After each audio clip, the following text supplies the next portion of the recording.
Morning, everybody. Hope everybody's well. Happy Tuesday, Wednesday. Happy Tuesday for those that are here live. Thanks so much for being live. Thanks so much for joining us just in general. We've been talking yesterday about this idea of building the aspirational you, right? The concept that we're trying to build ourselves around here is in order for us to go above the issues that hold us back in life, the issues that keep on keeping us the way we are. We have to create a new image of ourselves. Because the way you get above something is you shift yourself, right? When you hit a wall, your options are going under it, through it, or above it, right? If you go under it in this example, you're analyzing, you're deepening, you're delving, which is dangerous stuff. You got to have the right tools to dig underground. And if you're not connected to some real professional, a real professional, like someone who really knows what they're doing, it could be really worse. People get lost in this world of why is this happening to me and never come out of it, really, until they just stop thinking about it. Or get lost in it when they didn't need to. You can go through it, but you got to have a lot of strength and power to go through a wall. Walls are a lot harder than you think. Yes, people that get mad and they punch walls. Have you ever seen that before? I've seen that once or twice in my life. Somebody punches through a wall. Sheetrock, of course. Yeah, he's not like that was nothing. Usually there's a broken or sprained or painful hand afterwards. It's hard to go through walls. If you go above it, it's also not easy. But that's the approach we're working on here, which is the way you go above it is you don't try to change the wall, you try to change yourself. You got to get in something. You got to be in something that lives above the wall. You got to be at an atmosphere that is above the wall. So that means that the problems are going to be the same, but you're going to change.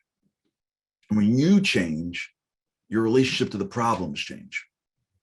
And when your relation to the problems change, then for you, the problems change. So when you go above the pettiness between, let's say, you and your children that has been holding back your relationship with your teenager, once you change and you relate to your kid differently, you're not going underneath it and going into deep therapy as to why you're not connected. You're not going through it and saying she'll figure it out. You're going above it. You're changing as a parent. And when you change as a parent, the remarks, the tension, it has a different impact on you. And when that impact is different,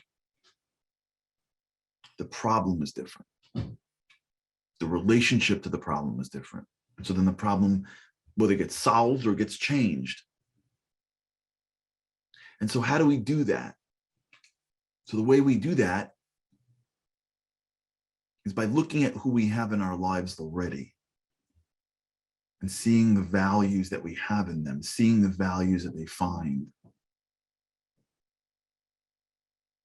and taking those values and bringing it into our lives.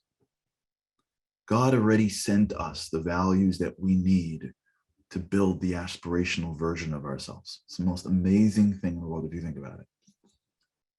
God has already sent you the lessons you need to learn to get through the problems that you're currently facing. He's already sent those people to you. Maybe you've met them. Maybe you're related to them. Maybe you've learned from them. Maybe you've read about them. Maybe you've watched them. But there's a reason why you see something and go, can you believe this person? It's unbelievable. And someone totally misses it. There's a reason why people sit, unfortunately, in a funeral and the person gives a eulogy and some people are like, oh my gosh, this, and this. And people are like, I don't know. I wasn't paying attention. It's so sad what happened. And you're like, what? Was that so sweet what the kid said about the parent? And the other person's like, yeah, it was. And you were so moved by a story that was said Another person wasn't as moved. Why was that? It's because that's the value that you need to put into your life. It's just being held in front of you. If we can just clean away the story and clean away the person even and the details and hone in on the value, you can take the value and you can put it into yourself. I don't think I'm going to spend my mornings making Syrian pastries for the eventuality that hopefully my kids or grandkids in the future, with God's help, will come over now. But I can learn from, for those who watched yesterday's show, but I can learn from my grandmother the value of being real with the divine and not needing to sit behind the pew to connect. I hope and pray I never go through anything anywhere near what my grandfather went through. They went through the Holocaust. But I can learn the value of resilience. And I can learn the value of being happy with what you have and not focusing on what you don't. I can learn the value of just how little things mean so much. And stop waiting for the next thing to happen. Just be blown away with what you have. It doesn't have to be only in my grandfather. Right? I don't have to be Michael Jordan to learn the value of, even if you're down, the game is not over. And even if you get rejected for something, it doesn't mean you'll never make it. And if someone gives you the ball, shoot, because it's better to shoot and miss than to not shoot at all. And so many times in life, someone gives us an opportunity and we just pass on it because we're scared to fail. Michael Jordan wasn't scared to fail because he missed a lot of shots to lose games if you watched enough basketball in the 90s. And he took a lot more the next day. And there's so many other people that we learn from. There's so many in every aspect of our lives. There's so many people around us that if we can just slow down, and as opposed to getting lost in the person, or as opposed to getting lost in life, and not being able to find the value for the value, we're going to miss it. Right? When you look at something, I did this with my kids when they were little. They stopped doing it as they get older. Whenever we would do anything, sometimes my kids have it a little rough.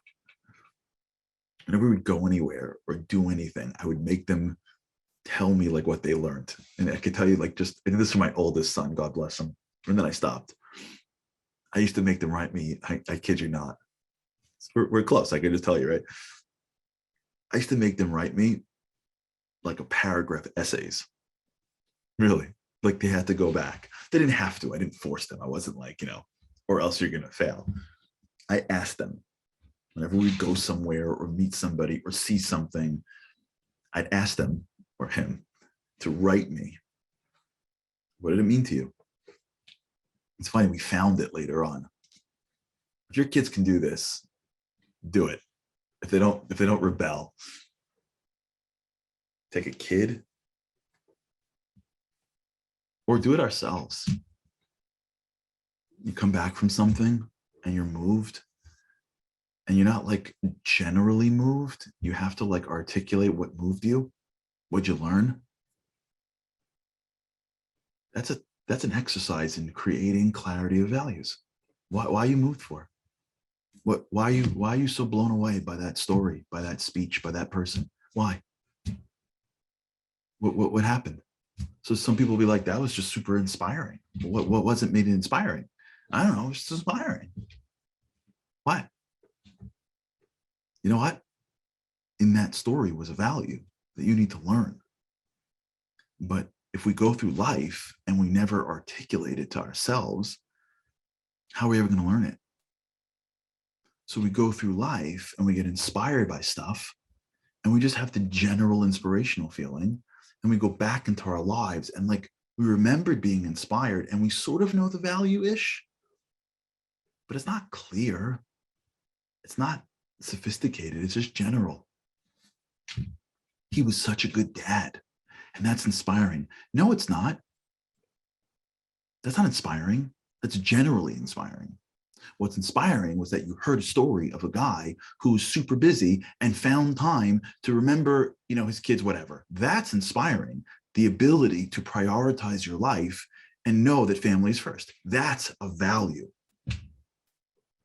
Being a good dad is a general inspiring moment that gives you no clarity as to what to do next when you're in this situation.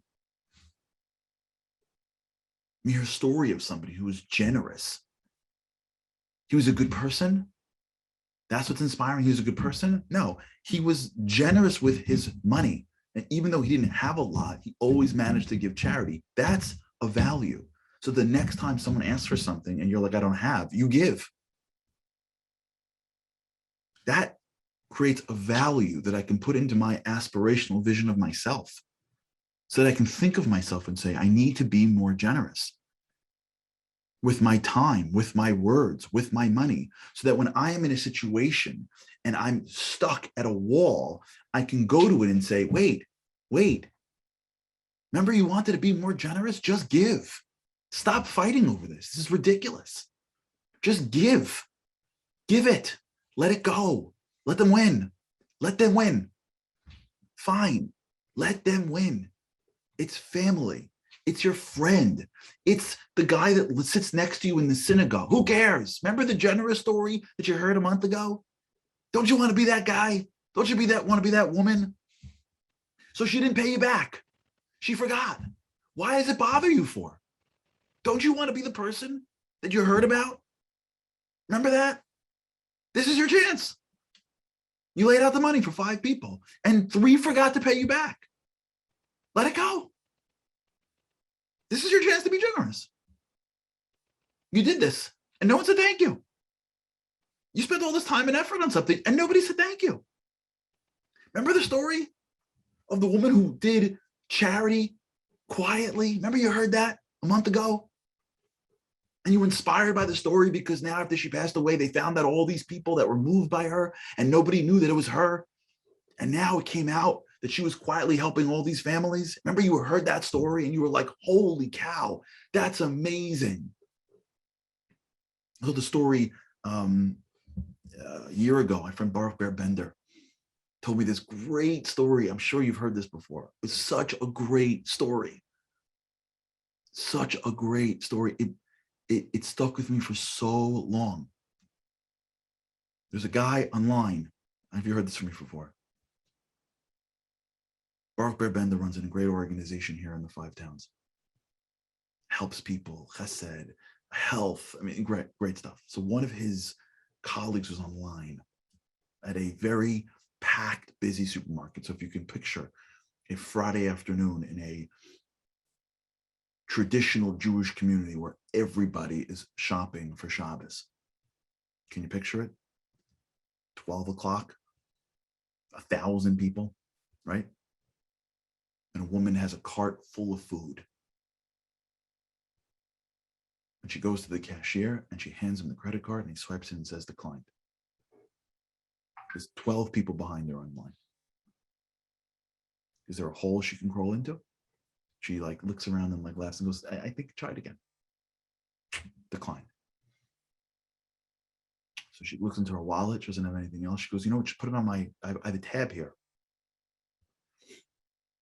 He clicks a couple of buttons and says, your tab is maxed out. And this lady is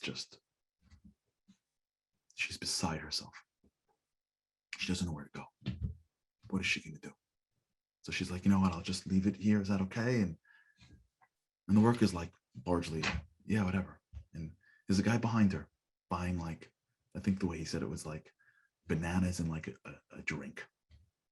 Just picked up something and saw what was going on. And he pulls his wallet out and he quietly slides the credit card to the cashier and says, it's on me. And she's still figuring out what to do. And by the time she's still doesn't know what to do, he starts ringing her up he starts packing her cart because the other guy's credit card works. And she looks at him and he's like, we're good. We're good. And she gives him a silent, I don't know what to say. Thank you. And she finishes, they pack up her things. She walks out. He doesn't even make a word, like nothing. There's no high stepping in the end zone. There's no pat, nothing. He goes to the thing. He pays for his things. Click, click, $8.99. He goes, I'll take this and her entire account. Excuse me? Yeah, I'll pay for this and I will pay to clear her entire tab. Clears it, picks up his stuff, and he just walks out. He doesn't go by the house afterwards and says, thank you so much for letting me. He disappears. Just a dude. Sees a woman in need. Thank God, God blessed him with some money. Doesn't need to get honored at a dinner.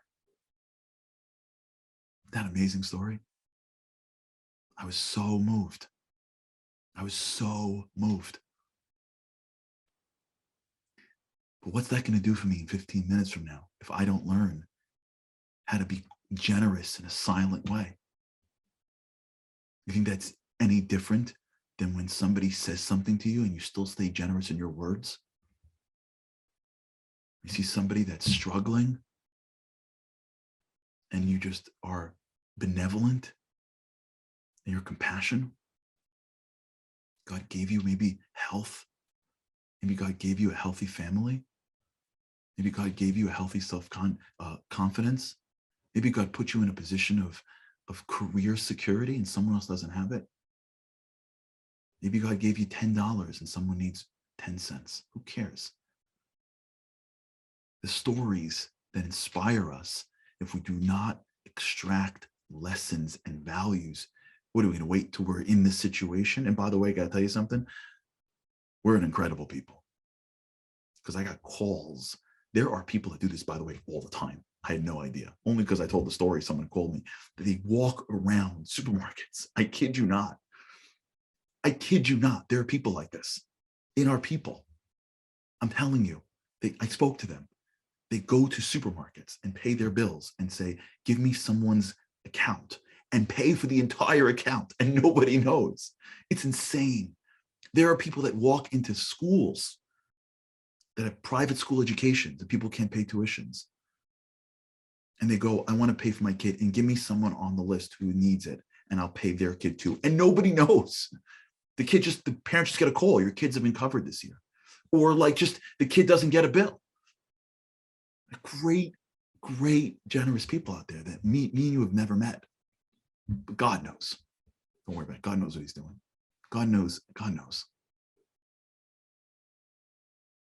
But when you hear a story like this, is it like just generally inspiring? Or can we pull away a value and say, I want this in my life?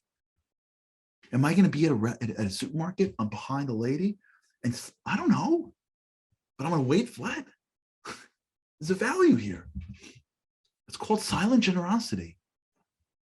And it's manifest in a million different ways in my life and in the lives around me all the time.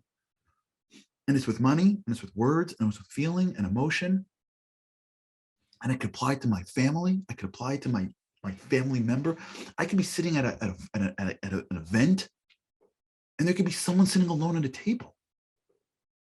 And I could just go over to them, but I have 7 friends that are going to hang out and talk to me for 20 minutes. But that person's new. That's silent generosity. That's swiping the credit card. Just a credit card of time. You sit down with somebody, and you're like, hey, you new here? And the person's like, is someone talking to me? Doesn't just happen in high school. It happens all the time. Someone starts a new job. They're totally lost. You knock on the door. Hey, I heard that you just started. Can I help you with something? Can I take you to the coffee room? That's an aspirational version of ourselves. That's who we can become. But we have to learn lessons. We have to learn values. Okay, we'll talk about it. I'm so moved by that story, man. All right. Okay, everybody, have an amazing day. Let's go be the best version of ourselves, because that's what God expects and wants of us.